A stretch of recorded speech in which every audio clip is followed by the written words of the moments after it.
यार एक काम करते हैं, बहुत सिंपल सा सोल्यूशन है। आज ना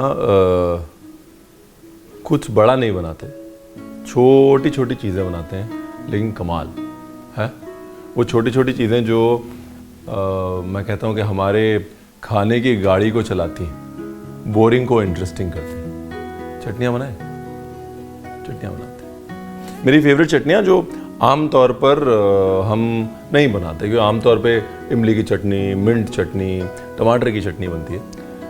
आज दूसरे किस्म की चटनियाँ बनाते हैं, something different but not so different. Rolling and action.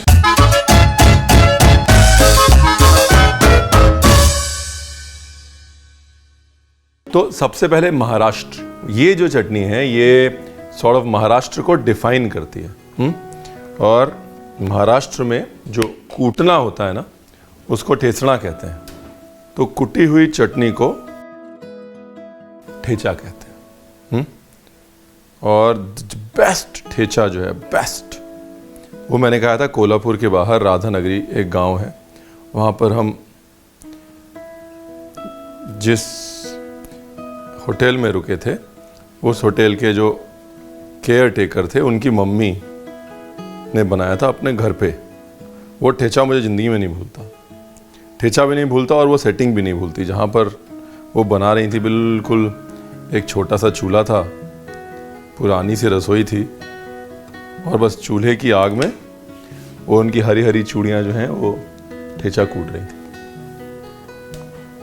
Amazing setting.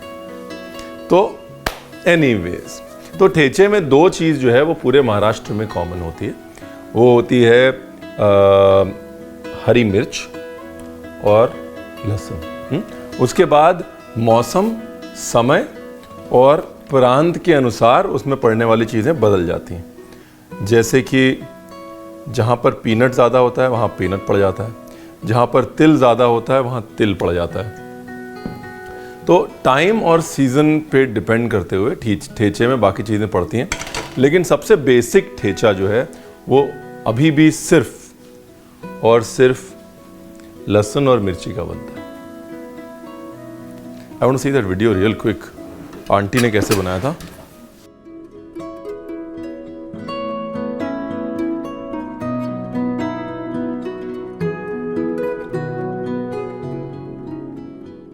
तो ताई की रेसिपी बनाते हैं, दिमाग नहीं लगाते, ठीक है, because it was the best thecha that I have had.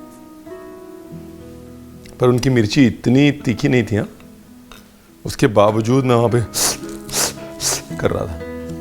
Kolhapur में और ज़्यादातर महाराष्ट्र में ठेचे में हमेशा शेंगदाण्याचं तेल, मेरी मराठी ऐसी है, प्लीज़ डील विद इट, मतलब पीनट ऑयल यूज़ होता है। हरी मिर्च, गार्लिक,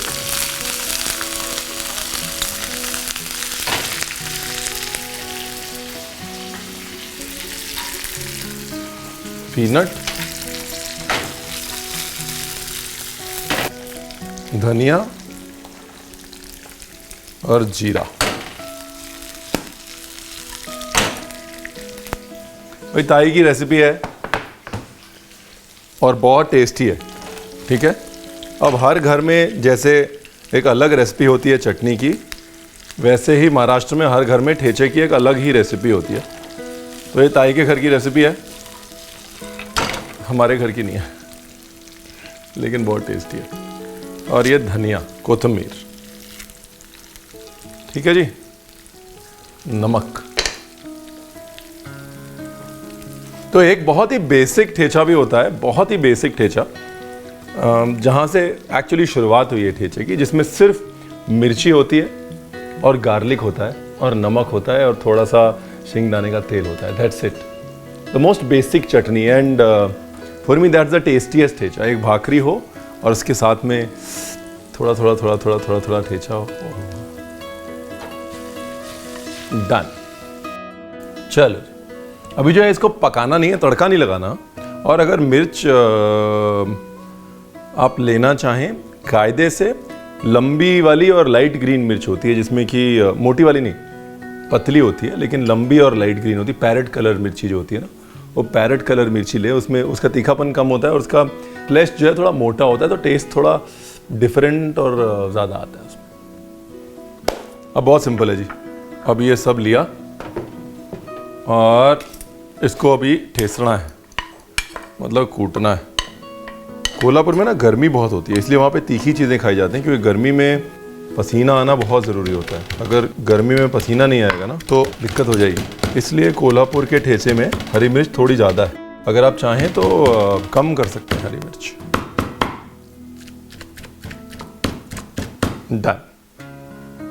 डन हो गया जी। अगर वो भारी वाला काला वाला पत्थर का सिलवट्टा होता ना या फिर हमामदस्ता होता तो और भी जल्दी हो जाता, लेकिन अच्छा है, नॉट बैड। हमने केमिस्ट्री वाले से भी कर लिया। देखिए तेल वेल जो है ना वो सब पी लिया, पीनट ने, गार्लिक ने सारा तेल सोख कर लिया। तो जी ये तो थी जानी मगर अनजानी चटनी नंबर 1, हरी मिर्च का ठेसा। इंटरेस्टिंग है ना। अब जानी मगर अनजानी recipe number 2, मुल्लेगुपुड़ी।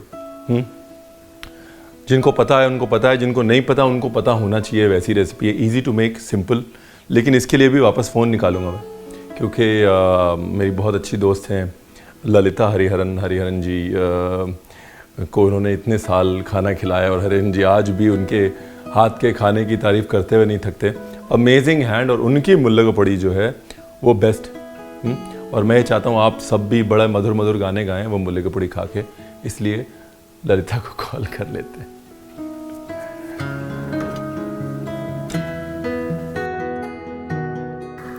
Hello ji, how are you doing? Very good. अच्छा, अभी मैंने कॉल इसलिए किया, मैं किचन में खड़ा हूँ और मेरे को ना वो चाहिए, I need the recipe of your mullegupudi. हाँ हाँ, क्या क्या है उसमें? ओके जी, ओके। बेसिकली 100 ग्राम और असॉर्टेड मिर्ची और कोकोनट ऑप्शनल, है ना? कूल। हो गया जी, हो गया। मैं सामान लेके आता हूँ। चलो जी, सामान हो गया इकट्ठा। दुकान लगा ली मैंने, ललिता की रेसिपी बनने के लिए रेडी है। तो अभी बेसिकली उसने बोला है कि भाई बराबर बराबर तिल, चना दाल और उड़द दाल, है ना? और अगर 100 ग्राम तिल है तो 40 ग्राम के करीब मिर्ची। उस हिसाब से what I really liked was कि तिल भी 50-50 कर सकते हैं, यानी कि अगर 100 ग्राम सफ़ेद नहीं लेना तो 50 ग्राम काला और 50 ग्राम सफ़ेद। फिलहाल मेरे पास सफ़ेद था तो मैं 100 ग्राम सफ़ेद तिल ले रहा। You know what I love about the mullegupudi is, जब कुछ नहीं होता ना लाइफ में, मतलब बहुत ही बोरिंग हो जाती है लाइफ, सिर्फ चावल बचा होता है, हर चीज़ ब्लैंड लगती है, तो थोड़ा सा घी जो मेरा प्रिय मित्र है और थोड़ी मुल्लेगुपुड़ी डालो, हर चीज़ में जान आ जाती है, यू नो। और आजकल जो है बड़ी बड़ी कंपनियां जो है वो स्प्रिंकलर्स बनाती हैं, सीजनिंग्स बनाती हैं। हम बड़े महंगे महंगे पैसे देके उनको ख़रीदते हैं, बड़े कीमती पैसे देके उनको ख़रीदते हैं, लेकिन दक्षिण भारत में हमारा ओरिजिनल स्प्रिंकलर सीजनिंग सदियों से बन रहा है और उसको मुल्लेगुपुड़ी कहते हैं। और अंग्रेज़ों ने डर के मारे इसका नाम रख दिया गन पाउडर। कहते हैं भाई ये इतना तीखा होता है कि धुआं निकल जाता है, तो इसलिए इसको गन पाउडर बुलाते हैं वो। तिल को पॉप करना है ना, और जैसे ही पॉप होगा गैस बंद कर देनी। बस जैसे ये पफ हुआ निकाला और छोड़ दिया। अब ये अपनी गर्मी में पफ होता रहेगा, ठीक है ना? और अब थोड़ा ऑयल, कोकोनट ऑयल भी ले सकते हैं, नहीं तो रेगुलर ऑयल।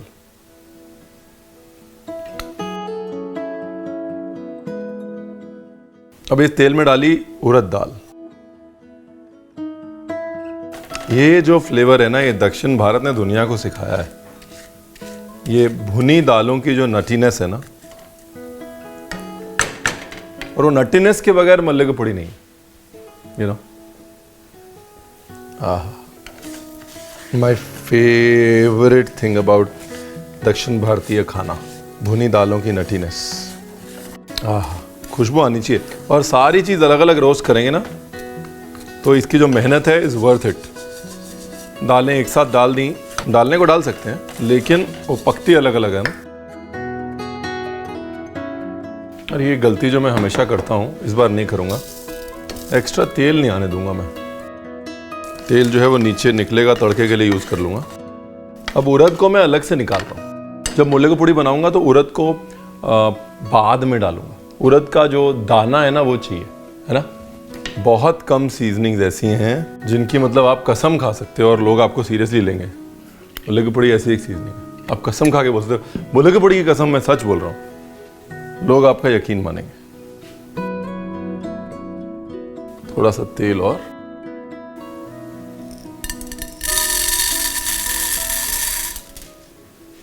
चना दाल जो है वो बॉडी है इसकी, it is a basic body. और यहाँ पर जैसे चना दाल होने वाली होगी ना, मैं मिर्ची डाल दूंगा।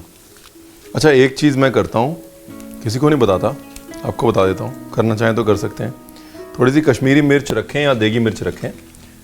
यहाँ पर मिर्च थोड़ी कम डालें, जब आप पीस रहे हो तो उसके अंदर देगी मिर्च पाउडर डाल दें, कलर भी आ जाएगा, तो एक बहुत अच्छा टेस्ट आ जाएगा। वो जो नॉर्थ इंडियन कनेक्शन है ना आपका, वो खुश हो जाएगा। ये हाँ, ये फ्लेवर मैं समझता हूँ। जैसे मम्मा को देनी हो अगर पूड़ी, तो उसमें थोड़ी सी देगी मिर्च डाल दो तो उनको लगेगा हाँ नहीं ठीक है, अभी समझ में आ गया। तो खाने को फेमस करने के लिए करना पड़ता है कई बार। ये जैसे ही दाल लंटी होनी शुरू हो गई, ये गई मिर्च।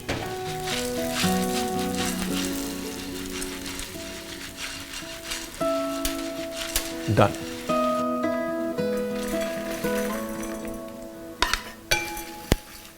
और थोड़ी सी हींग डाल रहा हूं, ऐसे ही हल्की सी कच्ची, एक चुटकी शार्पनेस के लिए, बस एक चुटकी से भी कम। हो गया ना। एज पर ललिता ये डन है। पहले इसको मैं घुमाऊंगा, जब ऑलमोस्ट दरड़ी दरड़ी हो जाएगी तब उसके अंदर मैं डाल दूंगा उड़द। लेके आता हूं भैया मिक्सिंग रूम में, वो तो रख दिया। मैं एक इंपॉर्टेंट चीज़ भूल गया कि कोकोनट वाला ऑप्शन जो है वो इतना अच्छा लगा मेरे को कि वो तो करना है ना मेरे को। तो कोकोनट को ब्राउन करना है बस, एज पर लल्लो। सिर्फ 2 चम्मच कोकोनट ड्राई रोस्ट करके ब्राउन कर लिया। घर में जब भी बनाते हैं ना तो कोकोनट डालना चाहिए, बिकॉज वो कमर्शियल मुल्ले की पूड़ी जो पैकेट वाली मिलती है उसमें वो कोकोनट नहीं डालते, बिकॉज कोकोनट की शेल्फ लाइफ जो है वो कम होती है ना, तो उनको चाहिए होता है कि भाई 1 साल चले, 1.5 साल चले चीज़। तो इसलिए अगर वो कोकोनट डालेंगे उसके अंदर तो उसकी शेल्फ लाइफ कम हो जाएगी। इसलिए घर पे कभी भी बनाएं तो कोकोनट डाल लें। और वो रोस्टेड कोकोनट का फ्लेवर नॉर्थ इंडियन हो या साउथ इंडियन सबको जमता है, तभी तो हम वो नारियल के लड्डू, नारियल की बर्फ़ी खाते हैं ना। इसीलिए वापस आया मैं भाग के, मिक्सी के पास सामान छोड़ के। मैंने कहा ये लेके जाता हूँ। मीडियम हॉट, हाँ मीडियम हॉट पैन पे करना है। मीडियम हॉट में क्या होगा, पहले नारियल का तेल निकलेगा, फिर अपने तेल में वो भुनेगा।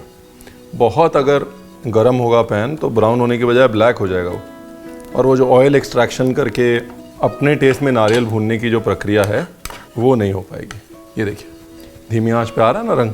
और दूसरा इसकी लाइफ के लिए बहुत इंपॉर्टेंट है, शेल्फ लाइफ के लिए। जितना आप इसका पानी सुखाएंगे उतनी आपकी मुल्ले की पूड़ी ज़्यादा चलेगी।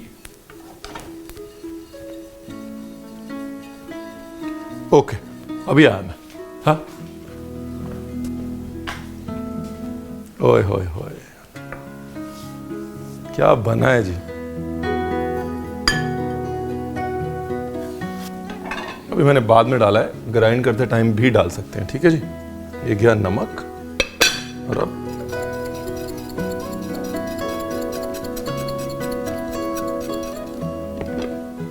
अभी क्या है ना, पूरा मसाला जो है वो फाइन पाउडर है। थोड़ा उड़द दाल का जो दाना है वो रखा हुआ है फॉर टेक्सचर, और वो बहुत इंपॉर्टेंट है। जो दाल की और तिल की नटीनेस है ना, वो स्टार है इसका।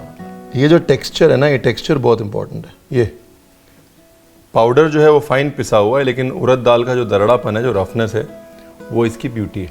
मैं हाथ डाल रहा हूँ, बार बार नहीं डालना चाहिए। जो भी चीज़ लंबे समय तक स्टोर करते हैं उसमें हाथ नहीं डालते, दादी बोलती थी, सबकी दादियाँ बोलती थी। इसलिए छोड़ देता हूँ और खा लेता हूँ, ठीक है ना।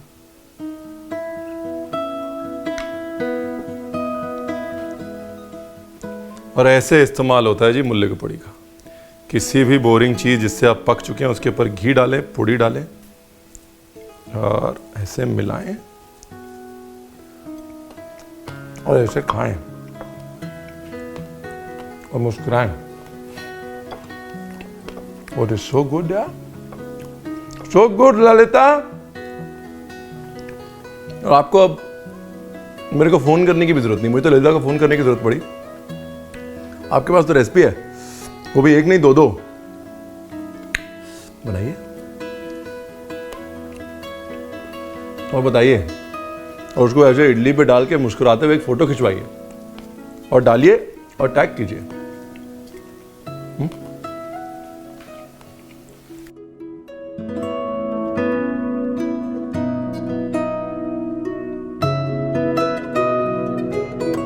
डिटेल्ड रेसिपी बारीकियों के साथ, इंस्ट्रक्शंस के साथ नीचे डिस्क्रिप्शन में दी हुई है, प्लीज चेक इट आउट।